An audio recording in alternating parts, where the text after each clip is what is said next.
came back up about 60 yards. How was that to finish off practice with a 60-yarder? It felt good, especially having a miss earlier. That's one that I want back, and one that I want to kind of, prove that, that's not what I'm about, and it's a good way to end practice. There was one yesterday where you were closer. Some when you're closer, there's a lot of room behind the post. You'll boot it 20, 30 yards past. But this one was by the fence. Did you intentionally take a little off of it so it wouldn't go over the fence? We intentionally moved back and hit some 50-plus yard kicks to try and keep it in. But from 60 yards out, if I'm putting it over the fence, that's probably good from 70-plus. So This one was closer, and you made it. But I was wondering if it was intentional to not kick it over the fence. I'm just trying to put it through. I don't care how far it goes over. Just got to go through. Schneider was in here and said that there's a good camaraderie between you and Zane, competition between. Tell us a little bit about that. Yeah, it's awesome. Zane's been, great to me. As a vet that's played, multiple years for multiple teams. He's got lots of experience, lots of knowledge, and so just being able to come in here and be able to learn from a guy like that has been pretty cool. Have you been in Levi's at all kicking yet? Yeah, during OTAs, we actually, as a specialist group, would go in there and kick almost every practice. So that was very helpful just to kind of get the, the scenery and like the backdrop and pick out different like aiming points and, just get the feel for the stadium. So the first time I'm in there is not, the first game. And I guess that's, really helpful for our position. A lot of kickers have come in here and said that the wind that comes in there is just odd. Did you Yeah. notice that as well? Yeah, so it's tricky, and it's something that you'll learn over time. So, like I said, that's good for our position to get some kicks in there, before the actual first game itself, just to kind of learn those different wind patterns and just kind of get used to the whole stadium. How's the adjustment period been for you? Like, what are the biggest differences going from practicing at Michigan to practicing at the NFL level? I think just the overall intensity. A field goal period at Michigan, for example, is, it's intense, but, it's maybe 7-8 kicks. It's kind of its own period. Here, it's, they run off the field from, offense versus defense, and, we're hitting 4 field goals rapid fire. You gotta be on your game. You can't be, I guess, in like a bad mindset. You got to be locked in at all times, and, you got to be ready when they call you out there. Do you feel the added pressure? Not really. I don't really feel it. Like, Not kick inside Levi's again until preseason games. I think we're gonna try and get back in there eventually. We were trying to, but with the Taylor Swift concert, they had to take the polls down. So, we wanted to go in there, but we weren't able to. But hopefully, we will get a few more kicks in there before the first preseason game in there. You talked about the miss today. What's your philosophy on a miss? How much do you carry it around? How much do you just flush it? And what do you do? What does a miss do to you or for you? It's good for me to kind of acknowledge it, why I missed, just to make sure I know what I'm doing wrong, so then I can, not do that the next kick. And then just, once you miss, you acknowledge what went wrong, then you just flush it, move on to the next kick, make the next kick. Do you know that immediately, usually what you did wrong? Yeah. Yep. Do teammates talk to you, or is it one of those things where like they wouldn't want to talk to a pitcher? What kind of support do you get from teammates after a miss? It depends on the person. I've got guys that'll come up and, they're very supportive. Oh, it's okay. Get the next one. I got other people that kind of just let me, figure it out on my own. But, either way, I like, whatever kind of support, as long as they're not, telling me I suck. Nobody grumbles about being No, lucky? no. In an earlier interview, Coach Steiner had told us about a workout that he attended with you where pretty much everything went wrong with the snapper and the holder, and he said he loved it because it got a chance to see how you operated when things weren't perfect. Do you remember that workout?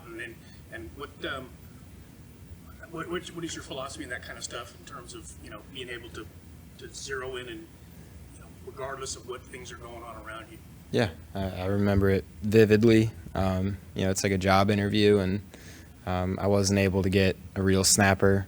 We were just using some of our tight ends from Michigan, and it's not their first job to snap, so they weren't as good as a normal snapper. So I think it was good in a sense of preparing me for kind of just any situation that might unfold. Whether it's Tabor gets hurt or Mitch could get hurt, and I could have a backup snapper, a backup holder.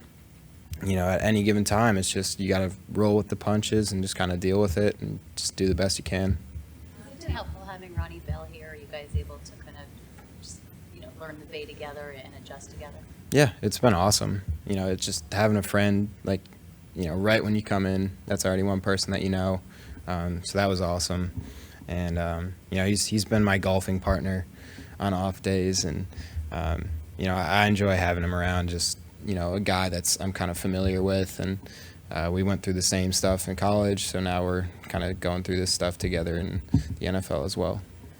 Tabor and Mitch helped your transition. Say that again? Tabor and Mitch helped your transition. They've helped so much. Just, even Tabor being a Michigan State guy, he gives me crap about that sometimes. But, they've been awesome, just kind of teaching me, the ins and outs of, how to be a specialist in the NFL, because it's different than in college. And, just everything that there is to know, they've taught me it, and they're just kind of showing and leading by example. And, they've just been great to me so far. The biggest difference that they've pointed out to you? I don't know if I can pick one thing. Just, being a professional, I guess. You're no longer a college athlete, you're a professional athlete, so just kind of taking care of your body, which is your business, and, making sure that you feel 100% at all times, especially now that, you're getting older and you're not as fresh as you were in college, so just making sure that your body's feeling good 100% of the time. Thanks for your time.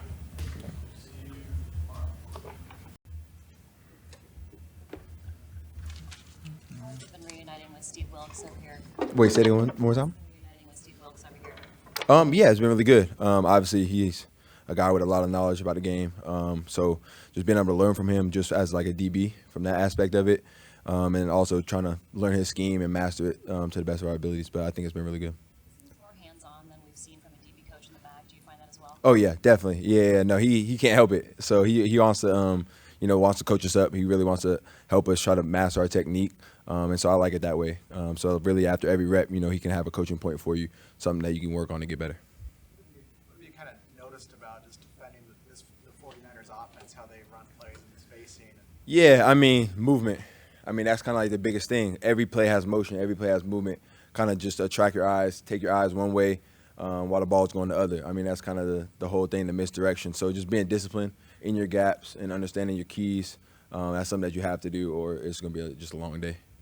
The 49ers have had some pretty small nickels in the past, traditionally. What do you think your size and athleticism, brings to that position? I think, just the nickel position in general, you have to be able to fit the run. That's important, especially with teams in 12 personnel, but one tight end is kind of more of a receiving tight end, so a lot of teams go nickel, but they're still going to run the ball a lot in 12. So just being able to understand the run fits, understand the gaps, and then, a lot of times you can be matched up on a guard, so you just can't get thrown out, you know what I mean? But, that's something that I've just kind of got more used to as I've played the position and understanding where I need to be. It's only been 2 padded practices, but how do you kind of assess the intensity level versus your previous camps in Atlanta? The intensity definitely cranks up with the pads on for sure. I feel like so far it's just been a lot of hits, probably more than I've seen in my other camps for sure. And I think that's just really a testament to Fred and Dre and those guys and kind of how they run our defense. We kind of go as they go. So, if they're coming downhill and putting their hat on the ball carrier, that's what everyone else is going to do. So it's really we just move how they move. So we watch them after the first play, the tone is set of what kind of day it's going to be. And I can tell that's definitely been different here for sure. Isaiah, you're coming off of your career year. are you a different player than the player that came out of Colorado and Yeah. into the league?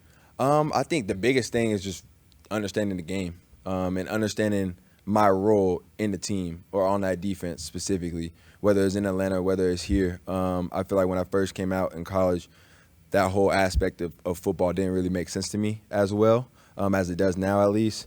And so I just understand, what Coach Wilkes, what Kyle and everyone kind of expects of me and what they want me to do in this defense, and then just being able to master that, whatever it is, those 3-4 things, whatever it is, and just be really, really, really good at that, and then let everybody else do their job while I do mine, and then we have a really good team, a really good defense.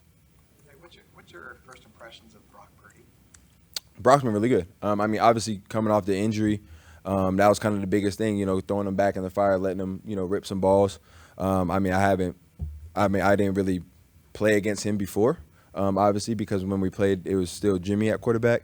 But just watching him on film from, the time in the playoffs and stuff like that, and then watching him now, it looks like he's throwing the balls the same way to me. So I think that's really good for him and really good for his confidence, just understanding that, it kind of takes an extra step or two when you're coming back from an injury, and I have experience with that. So, I've talked to him about it, and, the biggest thing is as long as he's confident with it, and it doesn't hurt, then he can definitely gonna be a hell of a player.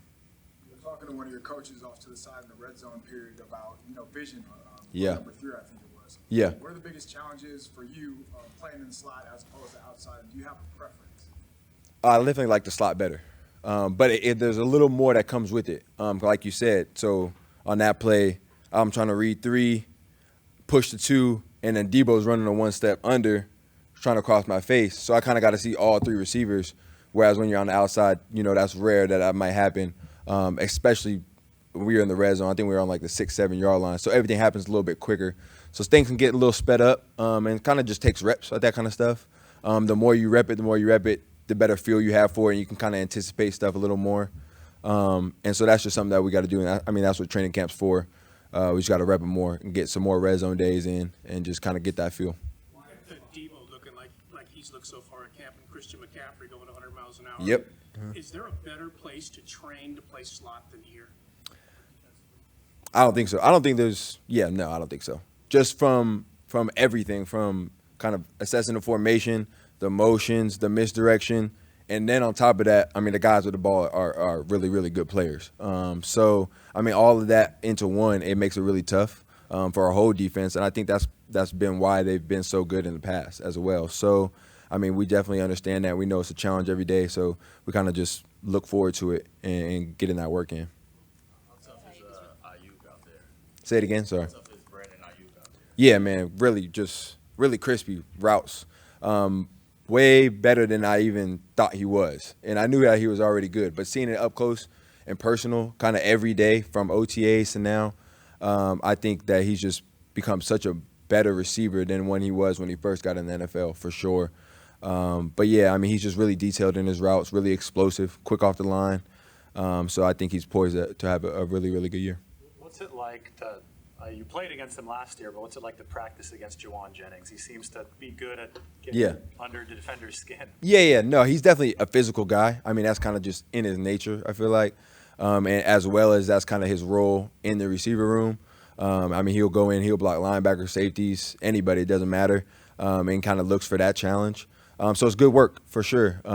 He's a big, strong guy. He runs good routes, really good catch radius. Can kind of go up and get the high balls. He had that tough one-handed one the other day. So he catches the ball really well. But, yeah, no, it's been definitely good work against Juwan.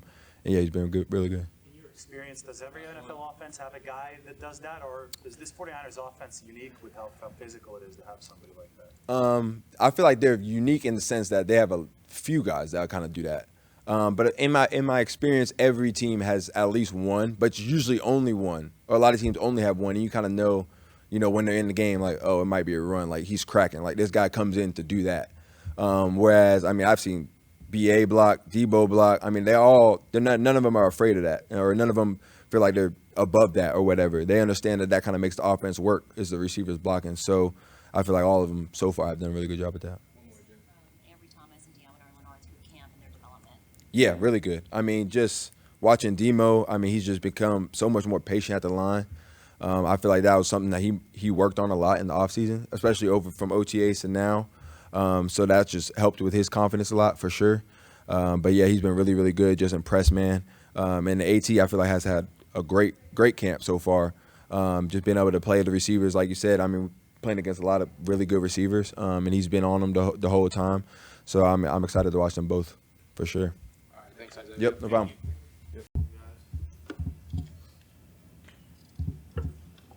It's just like it, quiet. How's Yeah. camp going for you so far? It's obviously a huge camp. You got a chance to be the starter at right tackle. How's it going so far? I think a solid start. Always want to be perfect. I'm sure there's a few things here and there, but pass game feels really good. I think consistent is the biggest thing for me, and just having that confidence out there. I think it's a good start so far. Yeah. Your teammates have talked about how your journey through your fifth year really affected how you approached this year. Can you detail that a little bit for us? Yeah, I mean, I could not be standing here. So, that's just part of it.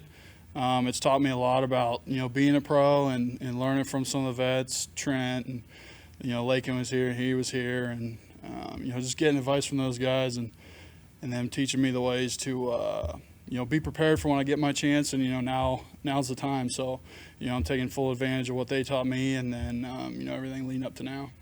Has Trent been an influence on what you're getting into now this year? A lot, actually.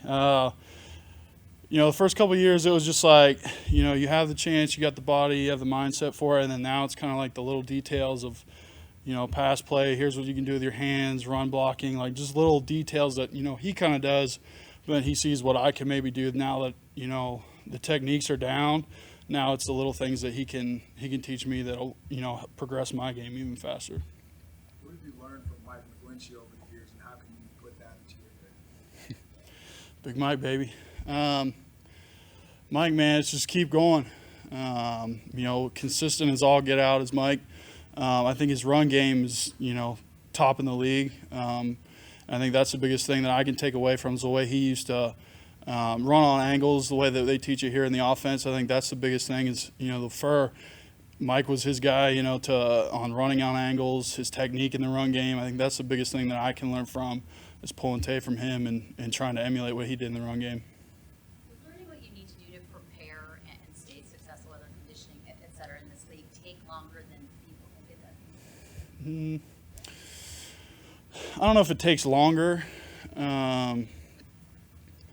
Probably for some guys, and it's just how guys are wired, or it took me a little bit, obviously, but I think some guys get it right away and others don't. Chris Forster's told us on numerous occasions that the bounce back for an offensive lineman after a bad series or a bad game is so huge, and that it happens to everybody, even the good ones. Was there a point, a game that you had that you could barely believe that things went as badly as they did, and how did you rebound from it? Yeah, I think the last game of the year against the Rams in 21, definitely. I think I gave up 2 sacks in the first half, and in the series before the 2-minute, give up one to Vaughn, and then we marched down and score and then win the game at the end. But just the bounce back ability and to put it behind you, because then it just leads to one after another. You try and play even as an offensive lineman. You try and keep the ups and downs at minimum. You're just trying to be a level-headed player, and one bad play can't turn into 2. What have you seen going against Javon Kinlaw this season? I think every year it's been, it's gotten better for him. Walking into the weight room is just a freak guy. Just genetically gifted, and this year just, it's gone up another level. He's hungry. He's ready to get after it, and just the explosiveness he brings this year has just been that much more than last. So commits to you as a starting right tackle. How much confidence does that give you that they believe that you're the guy that can? Yeah, huge. I've sweated a few drafts, and for them not to take anyone and then to put that full confidence in me as a starter is huge. Now I can just kind of go. Not that there's, the pressure's not off, because now, you are the starter. But it just gives that ability to work on the little things and not have that kind of little voice in the back that, you may not be here tomorrow, but at the same time, you may lose your job. So, it just builds confidence that the front office and those guys have confidence in me to be the starter. And then, now it's my job not to lose it. Did you know that before the draft? Did you know that they weren't like? No, I sweated it out. Yeah. For as much as you can pick Trent's brain for things, are there some things he does where you just have to look at it and say, look, I can't do that? Yeah, I can't. Like you do it. You tell a lot of people they can't do things Trent does. I mean, there's guys in the league that are just, he's one of one. There is no other Trent Williams. I mean, the guy's just a freak, and I'll be like, yeah, sure, Trent, I'll try it, but I mean, good luck. How much has Drake Jackson improved? Good, man. He's got a good mindset on this year. I think last year, rookie way and that kind of thing, but this year he's bringing it. So I'm excited to see, as Cam goes on, the battle continues. Been in a meeting room with Aaron Banks since he's been a rookie. I'm curious, has he stayed kind of constant even when he wasn't playing there in 2021, and how have you observed his maturation into a veteran starter? Yeah, I think, same thing, the confidence just continues to grow. First put confidence in him and the group has, and I think Trent's been a huge part of building Banks' confidence, and then just his ability to, the game tape doesn't lie. The guy's, constant. He's good with his hands, plays strong in the run game. The guy's a beast. So, just keep it going. Colton, what's your assessment of Brock from last year to this year? Does he look any different to you? Give me your thoughts on the way he's played. I mean, pretty good. He came back earlier than what we expected. So, I think Brock's Brock. I played him in college and know the mentality he has, and then now in the league, we saw what he did last year, and I think he's picking up right where he left off. Like in terms of, does he appreciate, like when he's on the practice field, obviously he's pretty serious and getting you guys lined up, but do you get a sense of joy and appreciation from him that, like, okay, cool, I'm happy where I'm at right now? No, I don't think he's happy where he's at. I think he just wants to, I think he wants to win. That's been his whole mantra, since I've known him is to win. I think, he's not happy where he's at. He's constantly working on things, and, even at the dinner table talking about what he can work on, and, he's ready to go. Have you run up against Hargrave much yet? Huh? Working on at the dinner table. Just talking about practice, man, talking about ball. Have you run up against Hargrave much yet? What's been your impressions of what he can do for you guys? I think he's a big addition for sure. He's strong. Pad level's the biggest thing with him, and he likes to attack inside shoulder, and he's given us some fits so far, and I look for him to do the same as what he did last year. Cool. Thanks, guys.